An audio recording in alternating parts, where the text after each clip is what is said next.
शीर्षानेमिं गुणरयण विभूषणं महावीरं सम्मत्तरयणनिलयं पैडिसमुत्कीर्तनं मोक्षम्।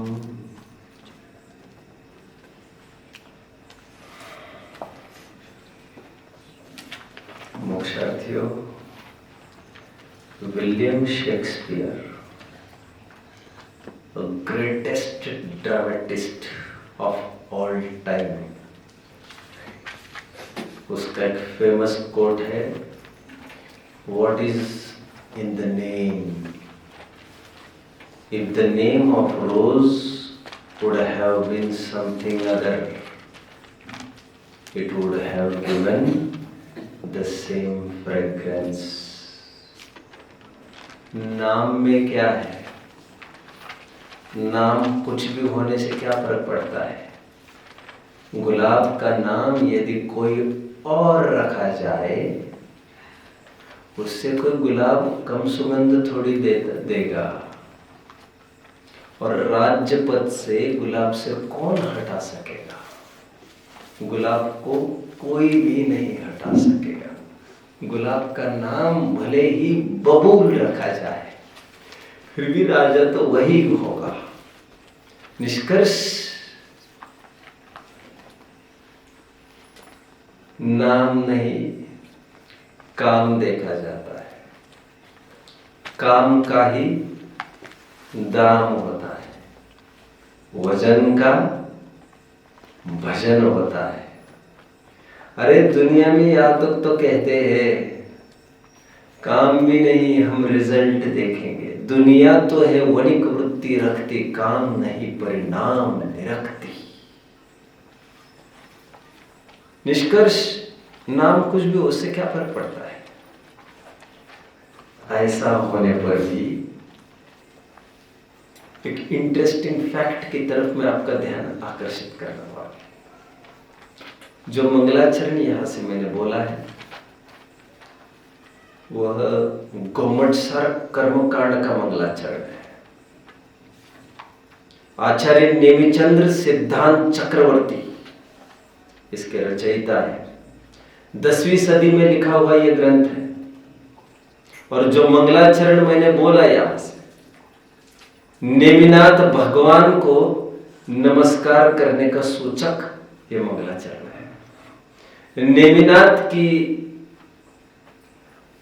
जीवनी देखने के उपलक्ष्य में मैंने सोचा इससे बढ़िया और क्या मौका होगा।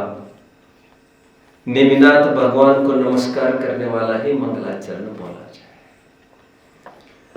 अभी कितना योग है गजब का। नेमिनाथ को याद करने का क्या उचित होता होगा? आपको क्या लग रहा है? वैसे सहजता के बाद बताऊं मैं, आपको क्या लग रहा है? कोई होगा ऐसा जो पद्म प्रभु को याद करता होगा? लग रहा है आपको? करता होगा कोई? तभी करता होगा जब 24 तीर्थंकरों के नाम बोलता हो। उसके अलावा पद्म प्रभु भगवान की कई प्रतिमा देखी होगी, 1000 में से 1 का अनुपात में। वो भी भाग्य से वो 24 विराजमान की है, इसीलिए वो तो अकेले पद्म प्रभु का मंदिर देखा है क्या? ये मैं कह रहा हूं। पंचकल्याण गुण के भी है, एक्सेट्रा एक्सेट्रा। बट नियम सार की टीका लिखी जा रही थी पद्म प्रभु मलधारी देव के द्वारा। See the coincidence, see the interesting fact. Padma Prabhu Maladhari Dev जब टीका लिखने लग गए तात्पर्य वृत्ति नियम सार की, तो नमस्कार करते समय ज्यादा नमस्कार किसको किया मालूम? पद्म प्रभु देव को। वाई? नाम साम्य। कितना अटपटी बात है, कितना अजीब बात है। जो मेरा नाम है उसी नाम का कोई आचार्य, मैं उसी का मंगलाचरण करूं, अटपटा नहीं लगता? जैसा वहां पर देखने में आया वो बहु नेमिचंद सिद्धांत चक्रवर्ती भी ऐसे ही किस्म के आचार्य है, ऐसे मूढ़ी है ये। गोमटसार कर्मकांड का भी मंगलाचरण में नेमिनाथ को याद किया, गोमटसार जीव कांड के मंगलाचरण में भी नेमिनाथ को याद किया। आखिर क्यों? क्योंकि मेरा नाम है नेमी, मेरी मर्जी। इसलिए ये मंगलाचरण मैंने किया। वैसे नेमी चंद्र चक्रवर्ती ने, नेमी चंद्र सिद्धांत चक्रवर्ती नाम सुना है बच्चों? लगभग 1000 वर्ष पहले हुए हैं। उन्होंने 4-5 ग्रंथ बहुत प्रसिद्ध लिखे हैं नेमिनाथ भगवान को ही याद करते हुए मंगलाचरण में। उसके मुख्य कारण एक तो नाम साम्य, कभी कभी ऐसा भी मूड हो जाता है। दूसरा कारण नेमिनाथ भगवान के जिनालय में बैठकर ही उन्होंने गोमटसार ग्रंथ की रचना की थी साउथ में। एंड थर्ड बात, गोमटसार ग्रंथ लिखा गया है षटखंडागम के सार के रूप में। जिन्हें षटखंडागम को पढ़ने की ना ही बुद्धि है ना ही समय, वे एट अ ग्लांस उसकी जिस्ट के रूप में, इसेंस एक्सट्रैक्ट के रूप में, यदि छोटी कोई पुस्तिका में समझना चाहते हैं तो उनके लिए गोमटसार ग्रंथ लिखा गया है। और षटखंडागम लिखा गया था कि विद्या दी गई थी धरसेन के द्वारा पुष्पदंत भूतबली को, उसी गिरनार की गुफा में बैठकर, जिस गिरनार से नेमिनाथ भगवान निर्वाण को प्राप्त हुए थे। इन समस्त कारणों से नेमिनाथ भगवान को ये याद करते हैं। मैंने कितने कारण बताए बच्चों? नेमिनाथ भगवान को याद करने के कितने कारण बताए? जरा खड़े रहेंगे आप लोग। मैंने 3 कारण बताए बच्चों। एक तो नाम साम्य, एक तो नेमिनाथ भगवान के मंदिर में बैठकर ये ग्रंथ लिखे हैं, और एक तो जिन ग्रंथों के आधार से ये गोमटसार लिखा गया है, ऐसा षटखंडागम की विषय वस्तु जिस गिरनार की गुफा में बैठकर धरसेन ने पुष्पदंत भूतबली को दी थी, उसी गिरनार पर्वत से नेमिनाथ महानायक निर्वाण को प्राप्त हुए थे। इन विशेषताओं के कारण नेमिनाथ भगवान को मंगलाचरण में नेमिचंद्र सिद्धांत चक्रवर्ती याद करते पाए जाते हैं। भगवान नेमिनाथ का मंगलाचरण के रूप में मैं थोड़ा सा अर्थ भी बता देता हूं। ज्ञान आदि गुणों के रत्नों से विभूषित ऐसे नेमिनाथ भगवान को मैं नमस्कार करता हूं। और प्रकृति समित कीर्तन लिख रहा हूं, आदि आदि बाकी की भी बातें हैं। तो मंगलाचरण का सिंपली अर्थ इतना है। अभी देखिए बच्चों, वैसे पूर्व में भी हम चर्चा करते आए हैं विशिष्ट अंतरालों में, और यहाँ के स्पेशली भरत और ऐरावत क्षेत्र में काल परिवर्तन होता रहता है। अन्यत्र काल परिवर्तन कहीं भी नहीं होता है।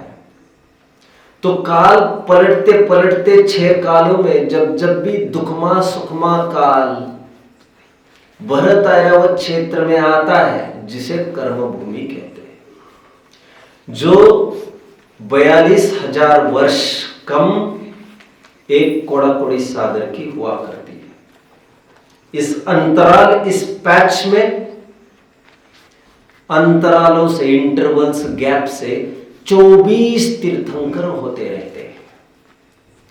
और ऐसा 10 क्षेत्रों में होता रहता है, 5 भरत में और 5 ऐरावत में। इस प्रकार एक कल्प काल में 48 तीर्थंकर एक क्षेत्र में होते हैं। ऐसे 10 क्षेत्र, मतलब एक कल्प काल में 20 कोड़ाकोड़ी सागर में उत्सर्पिणी प्लस अवसर्पिणी 10 कौड़ाकोड़ी प्लस 10 कौड़ाकोड़ी, इस प्रकार 20 कौड़ाकोड़ी सागर में यहां पर 480 तीर्थंकर होते हैं 10 क्षेत्रों में। वेराज इतने ही पीरियड में विदेह क्षेत्र में असंख्यात तीर्थंकर हो जाते हैं। कितने? असंख्यात, अनकाउंटेबल। एज प्रीवियसली डिस्कस्ड, नरक की प्रथम पृथ्वी में भी असंख्यात ऐसे नारकी है जिनकी सत्ता में तीर्थंकर प्रकृति है। मतलब वे नरक से निकलकर ठेठ यहां पर तीर्थंकर होने वाले हैं। पहली पृथ्वी, दूसरी पृथ्वी और तीसरी पृथ्वी, प्रारंभिक तीनों पृथ्वियों में असंख्यात ऐसे नारकी है। एक एक पृथ्वी में ही इतने नारकी, असंख्यात नारकी है जिनकी सत्ता में तीर्थंकर प्रकृति बैठी है। मतलब वे यहां से निकलेंगे नरक से और सीधे तीर्थंकर होने वाले हैं। और आपको पता होना चाहिए तीसरी पृथ्वी तक के जीव वहां से निकलकर यहां पर तीर्थंकर हो सकते हैं। वैसे मैंने पहले कभी बताया भी होगा आपको, छठवीं पृथ्वी से निकलने वाले जीव अणुव्रती हो सकते हैं। पांचवी पृथ्वी से निकलने वाले जीव मनुष्य बनकर महाव्रती भी हो सकते हैं। चौथी पृथ्वी से निकलकर मनुष्य बनने वाले जीव सिद्धावस्था की भी प्राप्ति कर सकते हैं। बट तीसरे पृथ्वी तक के नरक के जीव वहां से निकलकर मनुष्य पर्याय धारण करते हैं तो उनमें और एक खासियत होती है, वे तीर्थंकर होकर मुक्त हो सकते हैं। इसलिए तीसरी पृथ्वी तक के ही मैंने जीवों के तीर्थंकर प्रकृति का सत्ता में होना कहा। खैर, मैं तो ये कह रहा हूं पर्टिकुलर अंतरालों से ये तीर्थंकर निरंतर होते रहते हैं और जिन धर्म की, जिन देशना का प्रचार प्रसार वे करते रहते हैं। एज प्रीवियसली डिस्कस्ड, 9वें तीर्थंकर से लेकर 16वें तीर्थंकर तक खंड हो जाता है, धर्म का लोप हो जाता है, धर्म लुप्त ही हो जाता है। ऐसा काफी टाइम आता है, असंख्यात वर्ष बीत जाते जब धर्म का नामो निशान नहीं रहता। लेकिन 16वें तीर्थंकर के बाद और 9वें तीर्थंकर के पहले तक का जितना काल होता है वहां पर धर्म अबाधित रूप से चलता रहता है, तीर्थंकर हो अथवा नहीं भी हो। ऐसा कालक्रम चलते चलते 22वें तीर्थंकर नमीनाथ भगवान के बाद हजारों वर्ष के बाद 22वें तीर्थंकर का उदय हुआ, जिनका नाम नेमिनाथ भगवान है। नेमिनाथ कुछ खास है। क्या खास है इसमें? ये ऐतिहासिक पुरुषों में भी इनकी गिनती होती है। अभी आपको और एक चीज जानना बहुत जरूरी है। As a student of history you should know one thing. महापुरुष दो प्रकार के होते हैं, या तो ऐतिहासिक या तो प्राग ऐतिहासिक, historic and prehistoric. What is this प्राग ऐतिहासिक? जहां तक इतिहास मान्य करता है दैट इज ऐतिहासिक, एंड जिसके पहले का काल का कुछ भी इतिहास नहीं मानता दैट इज प्री हिस्टोरिक, उसे पौराणिक कहा जाता है।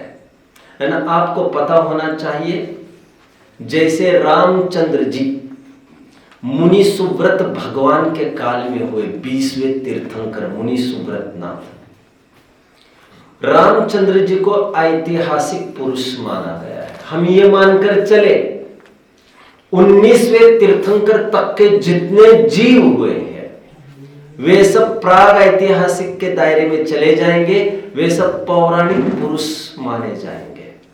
रामचंद्र जी और उनके समकालीन ऐतिहासिक माने जाएंगे।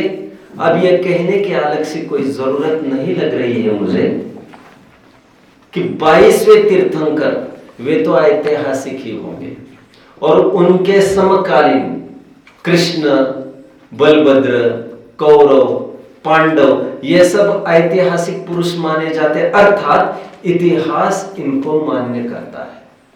और हिंदुओं के, जैनेतरों के ग्रंथों में बहुत घटना विशेष नहीं मिलती है नेमिनाथ की, कुछ प्रसंग विशेष नहीं मिलते, लेकिन नामोल्लेख जरूर मिलता है। उसकी चर्चा अब हम करेंगे। आप सब बैठेंगे और मोक्ष मार्ग प्रकाशक का पेज 139 खोलेंगे। हम ये देखने की कोशिश कर रहे हैं कि नेमिनाथ भगवान को कहाँ कहाँ याद किया गया है। वैसे अकेले ऋग्वेद में नेमिनाथ भगवान का उल्लेख 4 जगह मेरे समझने में है, और भी होगा तो दैट शुड बी एक्सप्लोर्ड, लेकिन कुछ एक मैं आपको यहां पर दिखा देता हूं। आदिनाथ का पाठ हमने देखा था, तब भी हमने ये कोशिश की थी जैनेतरों में किस प्रकार आदिनाथ की हयाती की सिद्धि होती है। अब हमने महावीर को भी देखा तो महावीर का भी हमने ऐसा सिद्धि की थी। औरों के ग्रंथ में हमारे भगवान के नाम ढूंढकर हम केवल इतना सिद्ध करना चाहते हैं, किसी ना किसी प्रकार वे भी हमारी हयाती मानते हैं। और जो लोग अड़ोस पड़ोसियों की वाणी से, ग्रंथों से ज्यादा प्रभावित होने की कुटेव रखते हैं, वैसा ही सही, तो उनके ग्रंथों से हम थोड़ा सा देखते। 139 पेज पर कितने जन हैं? गुड, आइए देखते हैं। बीचों बीच नीचे तथा वैशंपायन सहस्त्र नाम में कहा है। मिला? काल नेमिर महावीर शूर शौरी जिनेश्वर। आगे बात साफ साफ। अभी और एक बात बता देता हूं बच्चों। नेमी का नाम यहां पर क्या लिखा है? काल नेमी। आपको ये भी पता होना चाहिए, नेमी का और एक नाम है। वैसे काफी नाम है जो मैं अभी चलते चलते कहूंगा। नेमिनाथ का और एक नाम मिलता है काल नेमी। आपको लगेगा क्या बात है ये। और काल का ही एक अर्थ होता है बच्चों अरिष्ट। तो इस न्याय से 3 नाम उपलब्ध होते हैं। नेमी का ही नाम अरिष्ट नेमी मिलता है। श्वेतांबर भाइयों में बहुत प्रचलित है, अरिष्ट नेमी ही बोलते हुए ज्यादा, तो नेमी अकेले बोलते ही नहीं। मैं ये समझता हूं हो सकता है ये कारण हो क्योंकि नमी और Nemi, these two words sound somewhat equally, समान रूप से भाषित होते, इसीलिए उनका वर्गीकरण करने के लिए एक ही मात्रा के साथ साथ कुछ विशेषण भी जोड़ने का प्रचलन चालू हुआ होगा, मैं कुछ नहीं कह सकता। बट 3 नाम, नेमी, काल नेमी और अरिष्ट नेमी। व्हाट इज अरिष्ट? अरिष्ट इज आपत्ति, संकट, आपदा, कैलेमिटी। काल नेमी का अर्थ क्या बनेगा? What is Nemi? नेमी का शाब्दिक अर्थ होता है बच्चों an axle, an axle of wheel, चक्री की धुरा, स्पोक। स्पोक आरे को कहते हैं एक्चुअली, धुरी, axle, on which the wheel is rested, जिसके बदौलत, अभी कुम्हार को ही देख लो, कुम्हार का चक्र टिका है। एक पिवोट पॉइंट जानते हो ना? पिवोट पॉइंट प्रैक्टिकल में नहीं आता। Pivot point, magnetic needle is placed on a pivot point. चलो छोड़िए वो बात। खैर, मुझे इतना ही कहना, बैलगाड़ी भी देखी होगी तो व्हील लगने के लिए एक एक्सल हुआ करता है, एक्सल, राइट, उसे कहते धुरी, धुरी। उसी प्रकार हमारे धर्म रूपी चक्र की धुरी स्वरूप, धुरी मतलब यहां पर आधार स्तंभ के रूप में ये नेमिनाथ भगवान विद्यमान है। अरिष्ट नेमि का ऐसा अर्थ किया जा सकता है आपदाओं के चक्र से, संसार चक्र से हटाने के लिए जो धर्म चक्र की आधार धुरा समान है, ऐसे नेमिनाथ भगवान। हालांकि नाम में अर्थ नहीं ढूंढे जाते, ये मैं जानता हूं, बट फिर भी आपको अर्थ करना हो तो अर्थ ऐसा किया जा सकता है। चलो, एक तो मैंने आधार दिखा दिया आपको, और थोड़ी विशेष बात बताओ आपको। I don't know how much you are interested really. आपको कुछ बताओ तो कुछ विशेष बात बताओ कि रहने दो, क्या करना है मुझे? वैसे तो कोई भी नहीं बताने वाला है आपको ये। 1000 जन में से एक जन भी नहीं बताने वाला है। कितने? 1000। और 1000 से ज्यादा विद्वान है भी नहीं। और कुछ लोगों की तो हालत ऐसी ही है, कुछ पढ़ाना है तो ही पढ़ना है, उतना ही पढ़ के आना है। उस बहाने भी पढ़ने वाले भी बहुत कम है। कुछ तो ऐसे सब्जेक्ट लेते भी नहीं है जो पढ़ना पड़े। डाला में उसमें क्या तैयारी करके आना, वही पढ़ना है, वही देना है लोगों को, जबकि कोई भी ग्रंथ साधारण नहीं है। अब मेरे टेप में कितने ग्रंथ लेके आए हो आज देख रहे आप? 4 ग्रंथ हैं मेरे सामने। कितने? 4। और कम से कम 10 मेरे टेबल पर खुले मिलेंगे आपको अब भी। साधारण कोई जॉब नहीं है, और हर एक रिसर्च के रूप में ही चलता है। अभी आपको पता चलेगा मैं कितना लेता हूँ इसको, आज मुझे नहीं पता। आपका कितना उपयोग है ये भी मुझे नहीं पता। जितना आपको उपयोग होगा उतना मैं दूंगा। अभी मूल ग्रंथ में ऐसा टोडरमल ने क्या कोट किया है? काल नेमिर महावीर शूर शौरी जिनेश्वर। इसका मतलब क्या है? काल नेमि मतलब नाम, अरिष्ट नेमि नेमि। ये नेमि महावीर है। यहां पर महावीर विशेषण के रूप में, नाम के रूप में नहीं है। कोई 24वें तीर्थंकर की बात नहीं चल रही है यहाँ पर। अभी मंगलाचरण भी हमने गवर्नमेंट सार का देखा था, वहां पर महावीर शब्द आया था। कितने जन ने गौर किया? वो महावीर 24वें तीर्थंकर के अर्थ में नहीं था। पर्णमीय शीर्षा नेमिं गुणरयण विभूषणं महावीरम। नेमिनाथ भगवान को याद किया जा रहा है, तो महावीर क्यों आ रहा है वहां पर? महावीर का अर्थ वहां पर 24वें तीर्थंकर नहीं, तो महावीरम।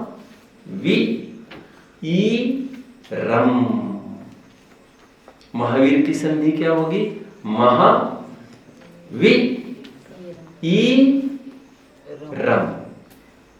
महान रूप से, विशेष रूप से, ई ज्ञान रूपी लक्ष्मी को रम देने वाले, ज्ञान आदि, ज्ञान दर्शन चारित्र वीर्य आदि लक्ष्मी के प्रकट करने वाले और इसीलिए देने भी वाले, मतलब उसके प्राप्ति की विद्या बताने वाले, ऐसे नेमिनाथ भगवान को नमस्कार। तो महावीर यहां पर विशेषण के अर्थ में, ठीक है। काल नेमिर महावीर शूर शौरी जिनेश्वर। कैसे है वे? महावीर है, शूर है और शौरीपुर के, ऐसे जिनेश्वर। अभी आप वैशंपायन सहस्त्र नाम में ढूंढने जाएंगे ना, ये लाइन आपको नहीं मिलेगी। मैं अभी कह रहा था दशलक्षण में, याद है आपको? मैं ये कह रहा था, ये जो लाइंस लिखे यहाँ पर, आपको लगेगा टोडरमल जी क्या कलाकार आदमी है, क्या गजब का आदमी, कितना पढ़ा कितना लिखा, और आप धड़ल्ले से बोलेंगे सभाओं में, और वो आदमी ला के दिखाएगा वैशंपायन, देखो ये सहस्त्र नाम में तो लाइन ऐसी है ही नहीं। वहां लाइन क्या है वो भी मैं आपको बताता हूँ बच्चों। वहां लाइन है काल नेमि निहा वीर शौरी शूर जनेश्वर। तरकीब से हटा दिया उन्होंने, जैनत्व का नामो निशान हट गया, जिनेश्वर का जनेश्वर हो गया। समझ रहे बच्चों? महावीर को भी हटाया दिख रहा है क्योंकि उनको महावीर में भी नाम की गंध आ रही है, और महावीर कहते हैं उनको जैनत्व का वर्चस्व दिख रहा है। क्या कर सकते हैं? जो अभी लेटेस्ट ग्रंथ है उसमें ये चेंज आपको मिलेगा। ठीक है, एक आधार ये हुआ। दूसरे आधार की तरफ पढ़ो, पेज नंबर 141, 141। प्रभास पुराण बीचों बीच, तथा प्रभास पुराण में ऐसा कहा है, भवस्य पश्चिमे भागे वामनेन तपः कृतम् तेनैव तपसा कृष्ट शिव प्रत्यक्षतां गतः पद्मासनमासीन श्याममूर्ति दिगंबर नेमिनाथ शिवेत्येवं नाम चक्रे तस्य वामन कलिकाले महाघोरे सर्व पापोत्प्रणाशक दर्शनात् स्पर्शनादेव कोटि यज्ञ फलप्रद। नीचे अर्थ भी बता ही रहे, और भी अर्थ चाहिए तो डायरेक्ट शब्दों से कर सकते हैं। भव से पश्चिमे भागे, भव के मतलब अपने जीवन के अंतिम पार्ट में, उतरते टाइम में क्या करता है आदमी? साधना करता है। वामनेन तपः कृतम्, वामन तप कर रहा है। वामन कौन है? राइटर ऑफ प्रभास पुराण, और वामन छोटे को भी कहते हैं। तो कभी कभी राइटर स्वयं की लघुता दिखाने के लिए भी ये कह सकता है। द्वयार्थक वामन ये शब्द आ गया यहाँ पर। तेनैव तपसा कृष्ण शिव प्रत्यक्षतां गतः, नेमिनाथ को शिव ऐसा पर्यायवाची डाला है इन्होंने। नीचे भी देखो, पद्मासनम आसीन, जो पद्मासन में आसीन है। अब पद्मासन में आसीन कौन होते हैं? हमारे भगवान के अलावा किसी के है ही नहीं है। पद्मासन आसीन श्याम मूर्ति दिगंबर, श्याम मूर्ति ब्लैक इन कलर। नेमिनाथ शिवेत्येवं, नेमिनाथ को फिर शिव का नाम चक्रे अस्य वामन, वामन के चक्र में वे प्रवेश को प्राप्त हो। चक्र मतलब बुद्धि। कलिकाले महाघोरे सर्व पाप प्रणाशक, इस कलिकाल में महाघोर पाप के प्रणाशक के रूप में नेमिनाथ भगवान विद्यमान है। जो नेमिनाथ भगवान का दर्शन करेगा, स्पर्श करेगा, स्पर्श मतलब विश्वास करेगा, उनके कोटि यज्ञ फल प्रद, करोड़ों यज्ञ के फल की प्राप्ति होगी। जैनेतरों का दूसरा आधार, जैनेतरों का आधार 3, 2 लाइन नीचे आई है। तथा प्रभास पुराण में कहा है, मिल रहा है बच्चों? जैनेतरों के ग्रंथ की बात कर रहे हैं बच्चों, जैनेतरों के। तथा प्रभास पुराण में कहा है, रैवताद्रौ जिनो नेमिर युगादिर विमलाचले ऋषिनामाश्रमादेव मुक्ति मार्गस्य कारणम। सॉरी, एक बार अर्थ भी ऊपर का थोड़ा पढ़ ले। वहां वामन को पद्मासन दिगंबर नेमिनाथ का दर्शन हुआ कहा है, उसी का नाम शिव कहा है, तथा उसके दर्शनादिक से कोटि यज्ञ का फल कहा है। सो ऐसा नेमिनाथ का स्वरूप तो जैनी प्रत्यक्ष मानते हैं, सो प्रमाण ठहरा। अन्य ग्रंथों से भी हमारी प्रामाणिकता सिद्ध हो गई। यहां पर अभी यह नेमिनाथ को जिन संज्ञा कही, रेवताद्रौ जिनो, कुछ अर्थ समझे बच्चों? व्हाट इज दिस रेवताद्रौ? आद्रव इज पर्वत, रेवताद्रौ मतलब गिरनार पर्वत का एक नाम, रेवत। रेवताद्रौ जिनो, गिरनार के भगवान, नेमिर युगादिर विमलाचले, विमलाचले निर्मल है पर्वत, कौन सा? वो भी शुद्ध ही है पर्वत, गिरनार। शुद्ध मतलब पवित्र, तीर्थ कहते ही है। देखो अर्थ क्या कर रहे नीचे, यहां नेमिनाथ को जिन संज्ञा कही, उनके स्थान को ऋषि का आश्रम मुक्ति का कारण कहा। ऋषि का आश्रम मतलब साधु संतों के लिए आधार स्थली, आधार बस। और युगादि के स्थान को भी ऐसा ही कहा, मतलब प्रारंभ से यही परंपरा चलती आ रही है, ऐसा कह रहे हैं। मुक्ति मार्ग से कारणम, और ये मोक्ष मार्ग के कारण है, अतः पूज्य है। नेमिनाथ भगवान के जैनेतर ग्रंथों में होने के 3 प्रमाण मैंने मोक्ष मार्ग प्रकाशक से ही उद्धृत किए, नई कोई मेहनत न करके टोडरमल जी ने की हुई मेहनत को मैंने यहां पर रखा है। आइए अपने प्रकरण में, नेमिनाथ भगवान का जीवन चरित्र थोड़ा सा विचारना है। अभी आज से करीबन मेरे पास 2 आधार है। मुझे मेरा आधार ठीक लग रहा है जो मैं अभी कह रहा हूं। आज से करीबन 5000 वर्ष पूर्व नेमिनाथ का जन्म शौरीपुर में हुआ था। अभी ये कहने की जरूरत नहीं है, जन्मतः कोई भगवान हमारे दर्शन में हुआ भी नहीं करते, क्योंकि भगवान का कभी जन्म होता नहीं, क्योंकि भगवान स्वयं जन्म आदि 18 दोषों से रहित होते हैं। क्षुद्र पिपासा जरा तंक जन्मांतक भयस्मया न राग द्वेष मोहाश्च यस्यात् प्रकृति। 18 दोषों से रहित होते, उसमें जन्म दोष का भी अभाव होता है। तो भगवान के जन्म वैसे भी नहीं होता है, जन्मते समय तो आम बालक के रूप में जन्मते हैं। कुछ विशेषताएं अतिशय जरूर होते हैं, लेकिन वैसे वितरागी नहीं होते हैं। आगे चलकर जब पुरुषार्थ करते हैं, मुनि दीक्षा अंगीकार करते हैं, केवल ज्ञान की प्राप्ति करते, तो इस विधि से वे मुक्त भी हो जाते हैं। शौरीपुर में नेमिनाथ का जन्म हुआ, आज से 5000 वर्ष पूर्व। 5000 वर्ष पूर्व क्यों ठीक लग रहा है मुझे? वैसे और एक आधार मिला है 82,000 ईयर्स बिफोर का।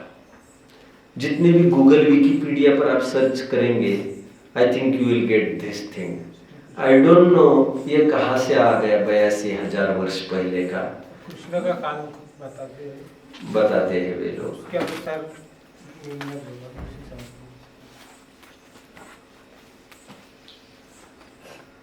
क्योंकि इतना पैच हुआ नहीं है ऐसा मुझे लग रहा है। जैसे पार्श्वनाथ और महावीर के बीच में केवल 250 वर्ष का अंतर था, और उनके बीच में कोई ऐसा 80,000 वर्ष का था, ऐसा मुझे नहीं लग रहा है। जो भी कुछ होगा, मैं ज्यादा नहीं उलझना चाहूंगा। और ऐसा भी नहीं कह सकते कि जन्म बहुत पहले हुआ होगा और बाद में उनका निर्वाण वगैरह हुआ होगा, क्योंकि तब आयु भी इतनी नहीं थी। आयु कितनी थी अभी आपको पता चलेगा। खैर जो भी हो, 2 आधार मेरे पास है। अभी इस संबंध में भी थोड़ा सा देखते हैं। मोक्ष मार्ग प्रकाशक और खोलिए बच्चों, पेज नंबर 302।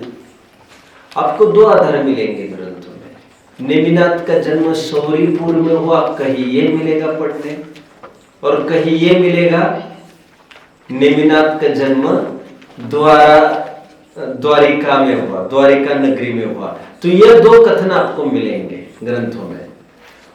प्रथमानुयोग में तो ऐसी बहुत विभिन्नता है, सत्य क्या है हम कहने में समर्थ नहीं है। पेज नंबर क्या खोला है बच्चों? 302। ओके 302 देखिए। हाँ, फिर प्रश्न है कि इस प्रकार के कथनों में भी किसी प्रकार विधि मिलती है। ये लाइन छोड़ दीजिए, 5th लाइन पर हूं मैं। कितने जन मेरे साथ चल रहे हैं? परंतु कहीं नेमिनाथ स्वामी का शौरीपुर में, कहीं द्वारावती में जन्म कहा। 2 लाइन छोड़िए, इन कथनों की विधि किस प्रकार मिलेगी? कितने जन समझ रहे हैं प्रकरण को? शंकाकार की क्या शंका समझ रहे हैं? आप तो ये कह रहे हो जिनेश्वर भगवान अन्यथावादी नहीं होते और जिनवानी में परस्पर विरोध भी नहीं हुआ करता। जैसे 2 + 2 = 4, 1000 ज्ञानियों को पूछो तो फिगर तो यही मिलेगी, 2 + 2 = 4। जब ऐसा है तो परस्पर विरोध क्यों देखने में आ रहा है आपके ग्रंथ में? जैसे कहीं सौरीपुर में जन्म कहते, कहीं द्वारावती में, क्या माने हम? तो टोडरमल जी इसका समाधान करते हैं। क्या करते हैं देखो जरा। वैसे आपको क्या लग रहा है? आपको कोई समाधान पूछे तो आप क्या कहेंगे? कई जगह है ऐसा, कई जनों का है अभी। जैसे फॉर एग्जाम्पल जम्बू स्वामी, जम्बू स्वामी का निर्माण कहां से हुआ है? अब इसमें 2 कथन मिलते हैं ग्रंथों में बच्चों। कोई कहता है यहां से हुआ और कोई कहता है यहां से हुआ। पार्श्वनाथ का निर्माण कहां से मानते हैं? अब कोई शिखर जी से कहता है और कोई और जन कहते हैं यहां से हुआ है। अभी बिजुलिया के लोग आए थे सुबह, वहां के ही आसपास पार्श्वनाथ भगवान के निर्माण हुआ ऐसा भी मानते हैं। हालांकि ये तो प्रोमिनेंट है तीर्थंकर मतलब, तो थोड़ी देर के लिए मान सकते हैं तीर्थंकरों का तो ऐसा नहीं हो सकता, तो शेखर जी से ही हुआ होगा। तो ऐसा भी नहीं कह सकते क्योंकि काल दोष से या कैलाश पर्वत पावागिरी चंपापुरी में तो हुए ही है, तो ऐसा न करने में भी क्या बड़ी बात आ रही है उसमें। और वे आधार भी दिखाते, कुछ शिलालेख भी दिखाते हैं वहां पर। खैर छोड़िए इन बातों को। उसी प्रकार प्रथमानुयोग के भी 2 आधार मिल रहे हैं। हम क्या करें ऐसी स्थिति में? क्या उपाय है आपके पास बच्चों? और इस बात को लेकर जिनवानी के प्रति आपको संदेह होने लग जाए तो आप क्या करेंगे? सुतारा रानी जैसा। सुतारा रानी समझ में आ रहा है ना? ये भी पति, ये भी पति, अब मैं क्या करूं? तो क्या करे वो? तो ये तो करे कि जो सच्चा पति होगा उसकी परीक्षा करूंगी, उसके बिना औरों से स्पर्श नहीं कराऊंगी। लेकिन इसकी परीक्षा कैसे करें? और कोई ज्ञानी आज है नहीं, तो टोडरमल जी कह रहे वेट वेट वेट, इसकी परीक्षा का झगड़ा मत करो क्योंकि ये कोई प्रयोजन पूर्ण नहीं है। इसमें ये भी माने तो कोई दिक्कत नहीं है, वो तो ठीक है।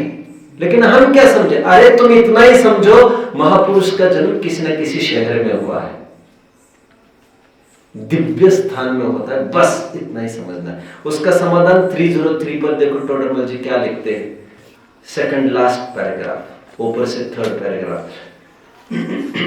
तथा काल दोष से जिनमत में एक ही प्रकार से कोई कथन विरुद्ध लिखे सो यह तुच्छ बुद्धियों की भूल है।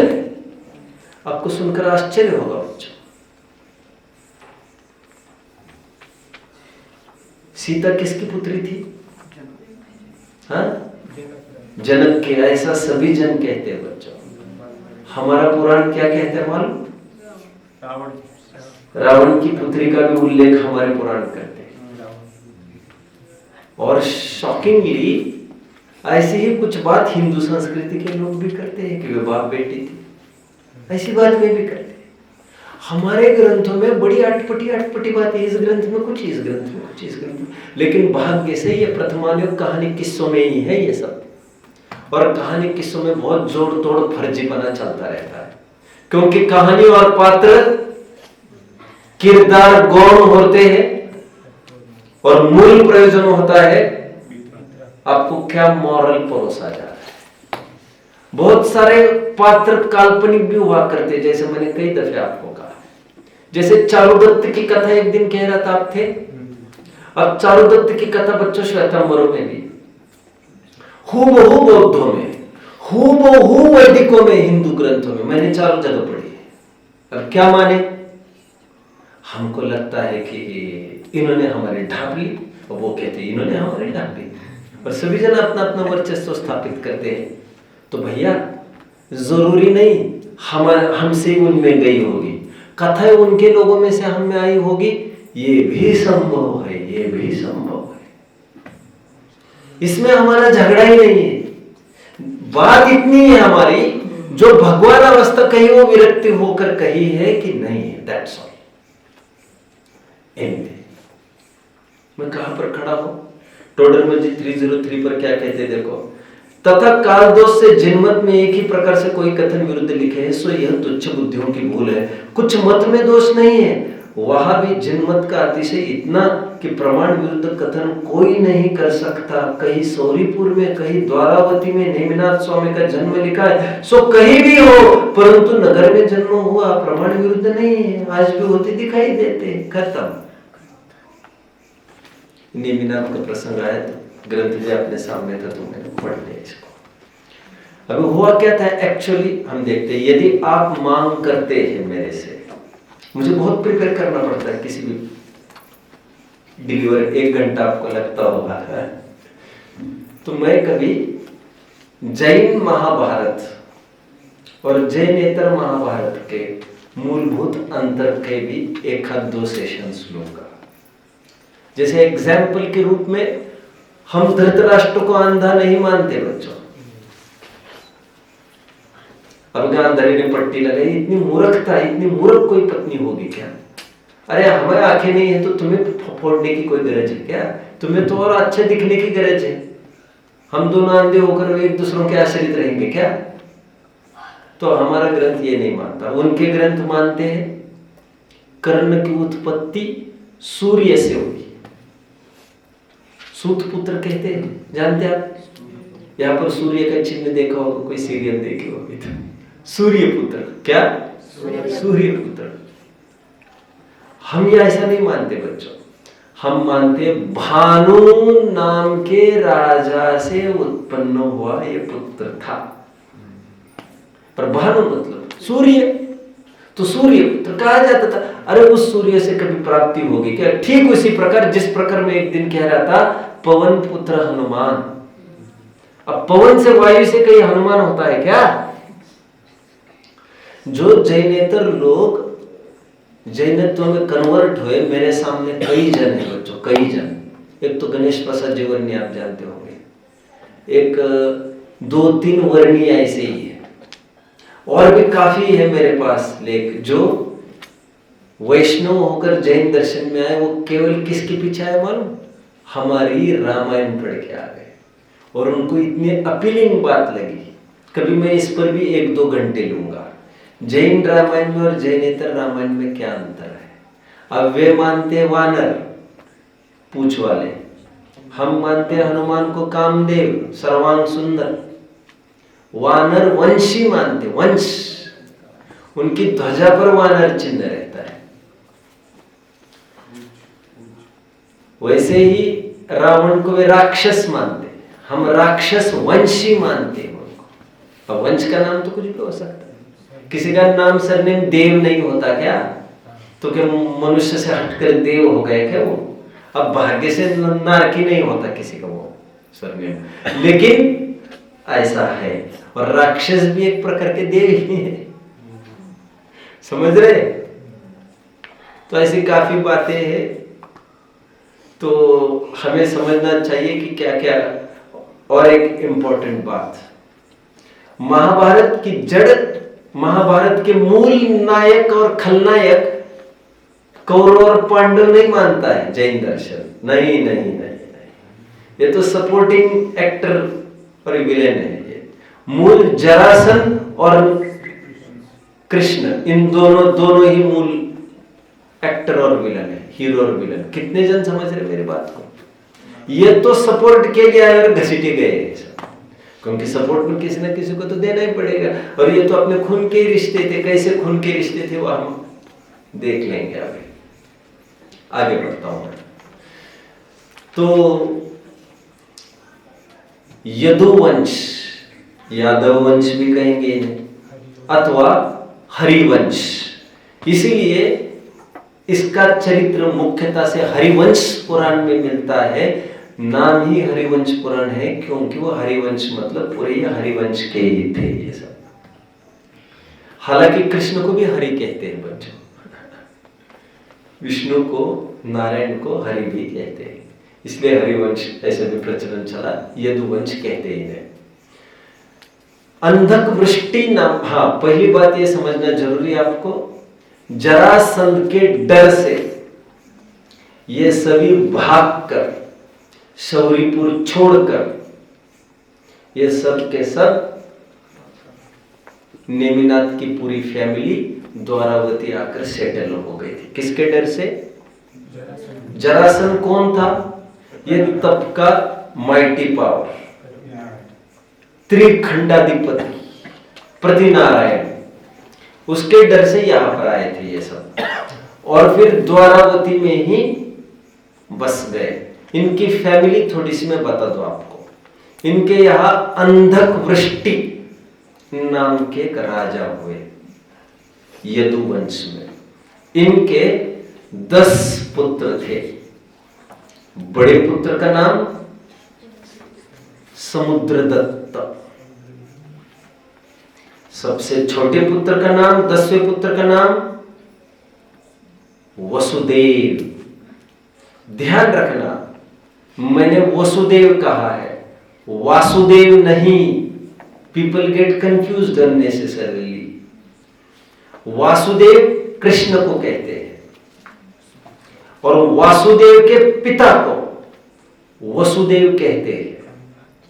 ये हर जगह ऐसा जोड़ा समझना चाहिए। इसीलिए 63 शाला का पुरुषों में हमने 9 वासुदेव कहा था और 9 प्रति वासुदेव। तो वासुदेव के पिता को वसुदेव कहते हैं। तो समुद्रदत्त बड़े भाई और वसुदेव सबसे छोटे भाई। समुद्रदत्त से उपजे नेमिनाथ। समुद्रदत्त पिता और शिवा देवी माता, इनके दोनों के निमित्त से नेमिनाथ उत्पन्न हुए। और उस तरफ वसुदेव से कृष्ण की उत्पत्ति हुई। इसका मतलब क्या हुआ बच्चों? इसका मतलब नेमिनाथ और कृष्ण एक दूसरों के चचेरे भाई थे। और एक विशेष बात, इन्हीं अंधक वृष्टि राजा के 2 पुत्रियां थी, कुंती और माद्री। और कुंती से ही उपजे पांडव, अर्जुन, युधिष्ठिर आदि, नकुल, सहदेव, भीम आदि। ये कर्ण शादी के पहले रिश्ता क्या हुआ इनका जरा बताएंगे आप मुझे? कृष्ण का और पांडव का क्या रिश्ता हुआ? ये मामा के लड़के हुए, बुआ के लड़के हुए, और वही रिश्ता उनका नेमिनाथ के साथ हुआ। इस प्रकार ये सब खून के रिश्ते थे ये सब। इसीलिए जब कृष्ण का युद्ध छिड़ा तो सपोर्ट के रूप में ये आकर खड़े हुए थे जरासंध की टक्कर में। एनीवे, आइए अपने प्रकरण पर। अब नेमिनाथ की आयु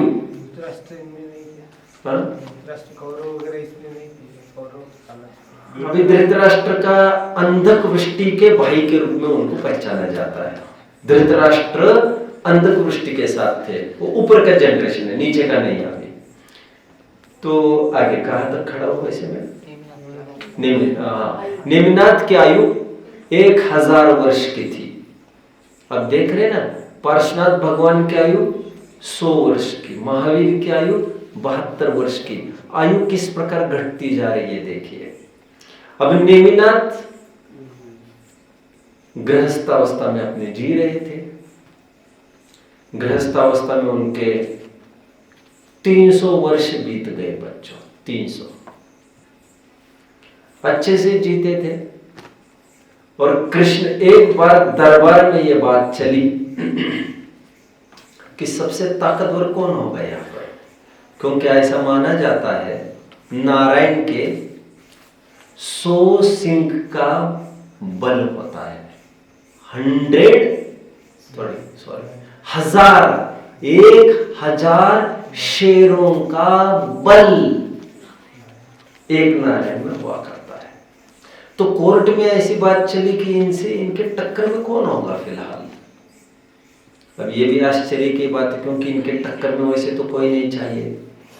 ये त्रिखंडपति हो गए हैं अभी, तो कुछ लोगों को ये लगा नहीं, कृष्ण से ज्यादा बल बलभद्र को है। तो बलभद्र थोड़े मुस्कुराए और उन्होंने इशारा किया, मैं नहीं, सबसे ताकतवर खिलाड़ी इस राज्य का नेमिनाथ है। तो कंपटीशंस भी हुई काफी, जिसमें ये प्रसिद्ध है, नेमिनाथ ने अपना बल दिखाने के लिए अपनी उंगली से पूरी सेना खिंचवा ली और उन्होंने नाटक किया, यार मेरी उंगली टेढ़ी हो गई है, कोई सीधी तो करो। तो सीधी करने के चक्कर में उन्होंने हाथी लगाए, सब लगाए, पूरी सेना लगाई, सब लगाए, और फिर उन्होंने जैसे झटका देते सब गिर गए, ऐसा कहते हैं। अपना शक्ति प्रदर्शन उन्होंने दिखाया। तो मान गए कृष्ण भी इनको कि इनमें बहुत दम है, थोड़े ऐसे भाषा में कहो तो बहुत दम है। तो तब से कृष्ण भी थोड़ी इनसे ईर्ष्या करने लग गए, मत्सर करने लग गए कहते हैं। और प्रसंग प्रसंग पर थोड़े एक दूसरों को नीचे देख, एक दूसरों को मतलब कृष्ण को ऐसा लगने लग गया, यार ये तो रास्ता का कांटा बनेगा, राज्य तो मुझे करना है। तो खूब षड्यंत्र रचने लग गए। अभी इसी के दरमियान क्या हुआ, एक बार कृष्ण की पत्नियां सत्यभामा, रुक्मिणी आदि जो पटरानियां थी, उन्होंने उकसाया नेमिनाथ को, चिढ़ाया थोड़ा, क्योंकि नेमिनाथ ने कहा मेरे थोड़े से कपड़े धो दो। तो उनको गुस्सा, और उन्होंने कहा तुम जानते ना हम किसकी पत्नियां हैं। तो नेमिनाथ को बड़ा गुस्सा आया, क्योंकि खुला चैलेंज था ये कृष्ण के सामने। तो उन्होंने, नेमिनाथ ने क्या किया कहते हैं, एक नागशैया थी कहते हैं, मैं अभी ज्यादा नहीं उलझना चाहता। और देवोपुनीत शंख होते हैं नारायण के, जानते हैं ना बच्चों, नारायण के भी रत्न होते हैं, 7 रत्न होते हैं, और ये सब देवोपुनीत होते हैं। शंख को वैसे छूना नहीं कहते हैं, शंख हड्डी, शंख में हड्डी होती है बच्चों, सप्त धातु वालों तो शरीर है ही 2 इंद्रिय का, तो वैसे छूना नहीं कहते, अशुद्ध है। बट नारायण के पास जो ये सब रत्न होते हैं, सब दिव्य होते हैं, देवों के द्वारा प्रदत्त होते हैं, इनमें सप्त धातु का कोई काम नहीं होता है। अभी इनके पास भी, नारायण के पास भी ये सब था, और उनके रत्नों को कोई छू नहीं सकता, ना छू सकता, ना उठा सकता, ना उसको उपयोग कर सकता, फिर काय का पुण्य। नेमिनाथ सहज में एक दिन गए, उन्होंने सुदर्शन चक्र भी चढ़ा लिया अपने हाथों पर, और उठाया शंख, और कहते हैं नाक की हवा से उसमें ऐसी फुंकार लगाई कि उस शंख ऐसा बजने लग गया, पूरे राज्य में त्राही त्राही मचने लग गई। कृष्ण भी थोड़ी देर के लिए हिल गया, ये कौन है इतना प्रतापशाली यहाँ पर। दौड़े दौड़े गए, उन्होंने देखा नेमिनाथ को, तो वो जानते थे नेमिनाथ बहुत ताकतवर है। ये नेमिनाथ की थोड़ी सी बात बताई, तो वे काफी षड्यंत्र रचने लग गए। कहते देखो नरक में तो गए ही, थोड़े छली बली तो थे ही वे, तो काफी कुछ आयोजन करने लग गए, कैसे विरक्त हो सकते हैं, कैसे विरक्त हो सकते हैं, कैसे चले जाए ये यहाँ से, अथवा ऐसा कुछ प्रसंग बने, कुछ पहले शादी ब्याह में इन्हें ट्रैप करे, विरक्ति का कोई प्रसंग बनाए जिससे ये राजपाट से विरक्त हो जाए। काफी कोशिशें करने लग गए, तो उनकी शादी का आयोजन हुआ राजीमती से, उग्रसेन और जया देवी की पुत्री, कौन, राजीमती, जो आगे चलकर जिन्हें राजुल कहते हैं। ये जूनागढ़ की, ये जूनागढ़ कहाँ है, ये गिरनार के ठीक पास सौराष्ट्र में। तो फिर तय हुआ उनकी लड़की की शादी नेमिनाथ से। अभी नेमिनाथ की जब बारात जूनागढ़ की तरफ जा रही थी बच्चों, आज ठीक 300 वर्ष के ये हो चुके थे। इनकी गृहस्थावस्था 300 वर्ष की हो चुकी थी। गृहस्थावस्था मतलब ऐसा नहीं कि कोई शादी करने की गरज है, मुनि अवस्था न होना ही गृहस्थावस्था है। तो जब इनकी बारात जा रही थी जूनागढ़ की तरफ, तो जाते जाते उन्होंने ये देखा, एक तरफ काफी पशु है। अभी इस प्रसंग को थोड़ा सा मुझे टाइम तो लगेगा बताने में, 5-6 मिनट बच्चे अपन एक काम कर सकते हैं, अपन कल भी इसे ले सकते हैं। अभी 1-2 मिनट में कुछ बन रहा है, मैं उसी की बात करता हूँ। इस प्रोसेशन को, मैरिज प्रोसेशन को हम यही विराम देते, इसे कल प्रोसीड करेंगे। अभी फिलहाल मैं इतना कह दूं, आपको पता होना चाहिए 24 तीर्थंकरों में 5 तीर्थंकर हमारे बाल यति माने गए, पूजन भी करते हुए। 5 कौन कौन है, कोई बताएगा मुझे आप में से? बोलो। वासुपूज्य, मल्लिनाथ, नेमिनाथ, प्राचुर्य, महावीर। इनका आधा पॉइंट कर दो। ये 5 बाल यति माने जाते, ब्रह्मचारी रहे, ये बाल ब्रह्मचारी रहे। वैसे और एक बात पता होनी चाहिए आपको, यह भी एक काल का दोष माना गया है, हुंडाव सर्पिणी, क्योंकि तीर्थंकरों के शादी होना अनिवार्य बताया गया है। ये हुंडाव सर्पिणी के काल दोष में, जैसे काल दोष पता है ना, चक्रवर्ती का मान भंग होना, तीर्थंकर की पुत्री होना, बताया ना, उनका भोग भूमि में जन्म लेना, ऐसे काफी सारी बातें बताई है। उसी प्रकार यह भी एक दोष बताया है कि उनकी शादी होना। राजमार्ग तो यही है, विवाह करके ये सब हो, ठीक है। और बस प्रोसेशन हम कल देखेंगे। कल विशेष चर्चा करूंगा मैं ग्रंथों के आधार से, जो ये कहा जाता है नेमिनाथ भगवान की शादी में मांस भक्षण का आयोजन किया गया था, वो क्या है स्थिति, हम उसकी थोड़ी सी चर्चा करेंगे। किसने कभी सुना है बच्चों ये? कहाँ पर सुना है, जरा मैं जानना चाहता हूँ। यहाँ पर। और कहाँ सुना है? और कहाँ सुना है? और कहीं नहीं। किसने यहाँ के अलावा कहीं सुना है? किसने पुष्टि के रूप में सुना है? यहाँ तो खंडन के रूप में सुना होगा आपने, पुष्टि के रूप में तो सुनने का सवाल ही नहीं है। पुष्टि के रूप में कहीं सुना है आपने? समर्थन के रूप में नहीं। ठीक है, कल चर्चा कर लेंगे। किसी को कोई डाउट?